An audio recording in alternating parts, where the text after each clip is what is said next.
Sex is not a four-letter word, but relationship oftentimes is. By Gary M. Douglas and Dr. Dain Heer. Narrated by Jennifer Tuton. Introduction. This book about sex and relationship is an invitation to greater consciousness and greater possibilities, and offers fresh views of how to create your relationship. We hope the things we have written will blow your mind, push you into a place of questioning, and make you say, "You're full of shit. How can you say that?"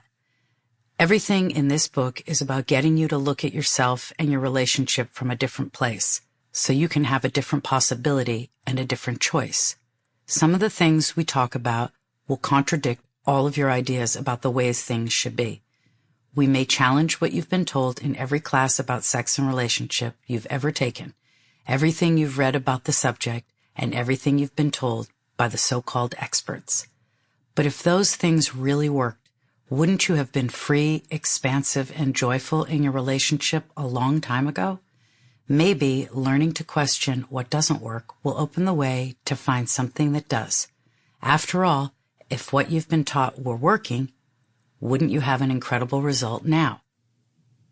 In conventional terms, success in relationship often means you get married, you have children, and you keep that marriage together until death do you part. Our point of view is different. We believe the most important part of a successful relationship is to have true intimacy with yourself. If you have that, you can be alone, be happy, and not judge yourself as a spinster, a weird bachelor, or a gay guy. You can be by yourself and enjoy you, which is really the place where everyone should be. How many people do you know who have that? Our point of view is, only when you have true intimacy with yourself can you create a great relationship with another.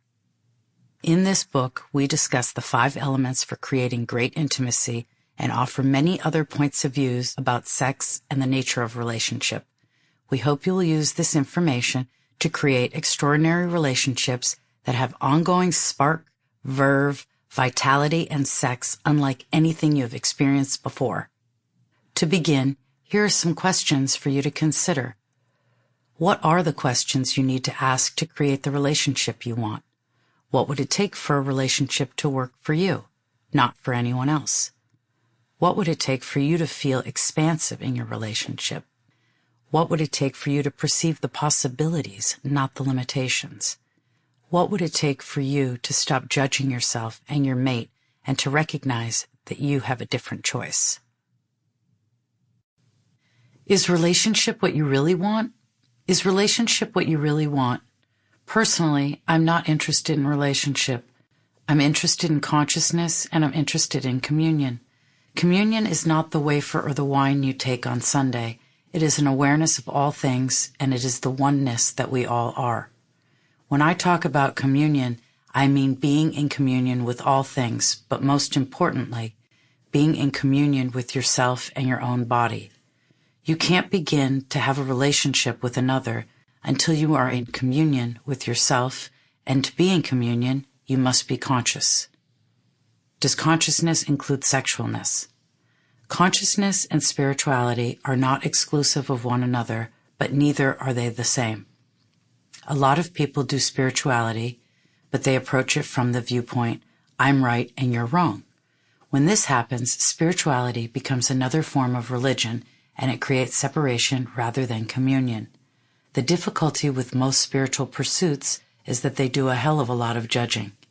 Consciousness, unlike this kind of spirituality, includes everything and judges nothing. Does consciousness include spirituality? Does it include sexualness? Yes, it does. The problem with judging is that every judgment you make stops you from receiving anything that doesn't match that judgment. For example, if you decide that your partner is the perfect mate, then you become unwilling to see when they do something against you. The moment you judge your partner to be perfect, you stop perceiving. Can you see how this works? You decide they're perfect, and then you won't see anything else. You can't perceive or receive any other information. You won't see the ways in which they don't contribute to making your life more expansive. You won't see when they are doing something against you.